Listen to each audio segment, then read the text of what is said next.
Most people try to fix their health in the complete wrong order. They try someone else's random routine, they try a random supplement they heard online, and they focus on all the areas except for the main thing that's the real bottleneck in their health. And that's why it never works. Every single person wants to have more energy, better focus, better mood, more stress tolerance, all these beneficial things that come with improving your health and your performance, right? And the biggest mistake I made and I see with high performers is they try and fix it by doing more, by adding more things to their plate, when in reality it actually comes from taking off their plate and focusing on the things that actually matter. And the biggest mistake I see is all these people think that there's like a universal order when it comes to improving their health. Like first it's your sleep, and then it's your diet, and then it's your exercise, right? And it sounds pretty logical, and to some degree that is pretty true in terms of like what sort of has a bigger impact, whatever, right?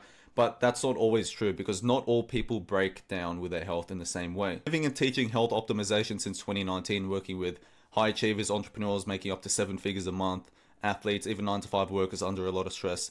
And the biggest thing I've learned from observing these people is that their health doesn't break evenly all the time, right? It usually collapses at the weak point, right? And so you have to fix your health in the order of what is causing the most damage. Not what someone else is doing, not what you've heard online, but actually finding out what is the real bottleneck in your system, and you can't guess that. So the first step is always analysis. Before you change anything, you need to figure out what's going on and get real data. And so that means doing a blood test to see what your biomarkers and hormones are like. It means doing a gut health test kit to see what's going on in your stomach and your microbiome. It means tracking your sleep to see how you're sleeping and properly recovering. And it also means looking in the mirror and seeing, could I gain some more muscle? Should I lose a bit of fat? Just using a bit of common sense to gauge where you're at physically with your health. It also could be figuring out your sleep chronotype. You know, there's a wolf, a lion, a bear, a dolphin, and each chronotype has certain waves of energy and times where you can be more productive in the day, right? And everyone is different. And all of that gives you so much more clarity as to what you can improve with your health that other people aren't even aware of even exists. They just find things online and try random shit. So once you have all the data, the first few steps become quite obvious. If your sleep is terrible, you need to fix that. If you've been eating shitty processed foods, that's going to show up in your blood work, and so you know you're going to fix that.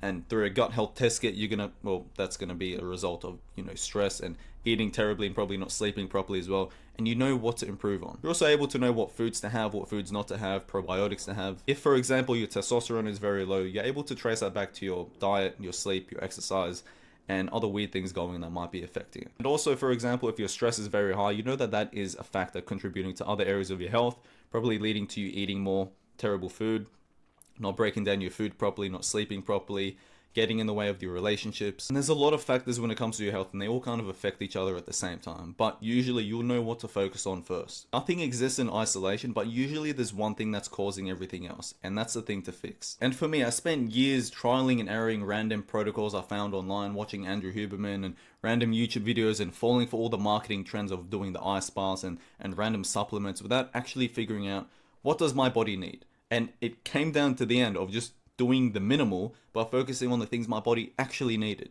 Instead of a 20-step morning routine and, training twice per day, and just, because I'd work on my business all day, working 10 plus hours, and I was like, okay, to get more energy, I need to do more things. I need to take more different supplements. I need to, do a longer ice bath. I need to try all these random things. And I would just tie all these random protocols together that I heard from family, from friends, from online, from YouTube videos, whatever it was, and it didn't stick. So until I did real testing, I did a full-on sleep study. I got my testosterone levels checked as well as my general blood work. I looked in the mirror and realized, okay, I definitely have low testosterone. I ordered a gut health test. I started tracking my sleep and recovery every day, and with that data, I was able to figure out what I actually needed. So I finally sat down and built myself a personalized plan. I adjusted my training volume instead of just forcing more intensity. I changed my food quality and quantity to account for my specific macro and micronutrient needs. I systemized my meals so it doesn't take up all this mental energy and time. Then I locked in a sleep schedule that actually works with my lifestyle and my responsibilities. And a massive thing I learned through optimizing my health and optimizing many other people's health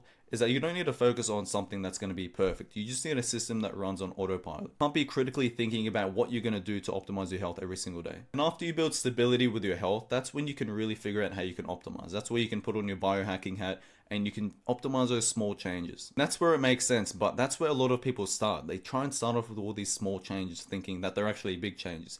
that supplement they found online, that little morning routine they found. And that's exactly why it fails. As a high performer, you don't want to be trying to fix everything at once. You want to diagnose, you want to figure out the bottleneck and fix it. You want to systemize your health, and then you want to refine it. And then health stops becoming this complicated project and just becomes a part of who you are and things that happen automatically. And if you don't follow the steps of diagnosing, figuring out the main bottleneck, systemizing, etc., then you're never going to stick to it, because you're going to try a few random things that aren't what your body actually wants. You might get a few benefits, but ultimately it's not going to fix a real issue. And then you're just going to give up and think that optimizing your health doesn't work, or it takes too long, or it's just a myth, and that you just need to be more disciplined. And then you just keep burning out, and you keep going through this cycle over and over. And of course, it's not because you lack discipline or willpower or motivation. It's just because you didn't fix a real problem first. And that's pretty much it, boys. I hope you found it useful. Leave a like, sub, and comment. If all of this seems too complicated and you want me to do it for you, you want me to do the diagnosis, to build out your system, focus on the bottleneck, and walk you through it step by step, then you can click the link in the bio. But besides that, take care. Ciao.